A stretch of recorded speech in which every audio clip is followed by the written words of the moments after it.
আসসালামু আলাইকুম চাচা। ওয়ালাইকুম সালাম। আচ্ছা চাচা, আপনাদের হোটেল সর্বনিম্ন খাবার কত টাকার আছে? আমাদের এখানে সর্বনিম্ন খাবার হলো 1 প্লেট মুরগি, 1 প্লেট ভাত, 150 টাকা, আর ডাল ভাজি অপশনাল। আচ্ছা চাচা, আপনি যে মুরব্বিটা দেখতেছেন না, উনি আমার কাছে একবেলা খাবার আবদার করছে। ওনার কাছে টাকা নেই, ওনাকে খাওয়ানোর জন্য আমি হোটেলে নিয়ে আসছি। আমার কাছে আসি 100 টাকা। এখন 100 টাকার মধ্যে কি ওনার কোনো খাবার দেওয়া যায়? আপনার কাছে টাকা নাই না? না, আমার কাছে টাকা নাই। এই শিমুল, এদিকে আয়। আইতাছি।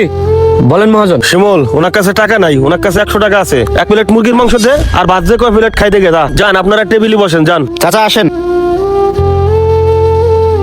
কি ব্যাপার মহাজন, আপনি কি পাগল হয়ে গেছেন? আপনি যারে তারে মাগনা খাওয়ান, এরকম করলে তো আপনার ব্যবসা 2 মাসে চাঙ্গ উঠবো। মহাজন, আপনি এমনি ঋণে অনেক জর্জরিত। আর কি কইলেন ওদের কাছে টাকা নাই? ওনার পকেটে আমি লাখ টাকার বান্ডিল দেখছি, আর আপনি কোন হের কাছে টাকা নাই? শিমুল, একজনের কাছে টাকা থাই যদি না করে তাইলে করার কিছু নাই। শোন, আর একটা কথা মনে রাখবি, মানুষকে খাওয়াইলি কখনো কমে না। আল্লাহ তাআলা সেখানে আরো বরকত দেয়। তোরে যা কইছি তাই কর, যা। আমার কি, আপনার হোটেল আপনার যেমন চায় তাই করেন। এই বেচি 20 প্লেট ভাত দে, আর 1 প্লেট মুরগি দে। মহাজন এতিমখানা খুলে বসে, আজকে সব খাওয়াই দেবো। এই নেন ভাই। এলন ভাই, আপনাদের ভাত আর মুরগি। ভাই, এই 1 প্লেট মুরগি খাইবেন আর 1 প্লেট ভাত খাইবেন, এই জন্য আপনাদের মহাজনের কাছে যাইতে হইব। আমার যদি 20 টাকা টিপস দিতেন, তাহলে এই টাকা দিয়ে আপনাদের গরু মাংস দিয়ে ভাত খাওয়াই দিতাম। লাগবো না, যান। ঠিক আছে ভাই।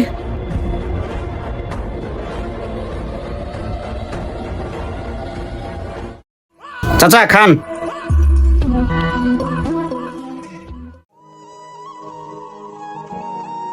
চাচা, এই যে টাকাটা রাখেন। না বাবা, আপনার টাকা দেয়া লাগবে না। উনি খাইছে তো, আমার জন্য একটু দোয়া করলেই হবে। ভাই, পেট ভরে খাইছেন তো? জি আলহামদুলিল্লাহ। আচ্ছা ঠিক আছে, যান। কাকা, এই 1 লাখ টাকা আপনার কাছে রাখেন। 1 লাখ টাকা? এটা কিসের জন্য বাবা? এই 1 লাখ টাকা আপনার খুবই দরকার, কারণ আপনি অনেক বিপদে আছেন। আপনি এই 1 লাখ টাকার জন্য মোনাজাত ধরছিলেন আল্লাহ তাআলার কাছে। আমি ওখানে দাঁড়াই সবই শুনছি।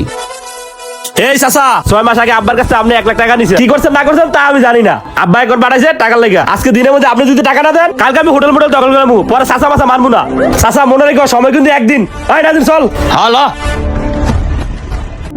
এখন আমি এই মুহূর্তে 1 লাখ টাকা কোথায় ভাই? হ্যাঁ আল্লাহ, তুমি আমার এই বিপদের হাত থেকে বাঁচাও আল্লাহ। তুমি তো জানো এই টাকাটা আমি ভালো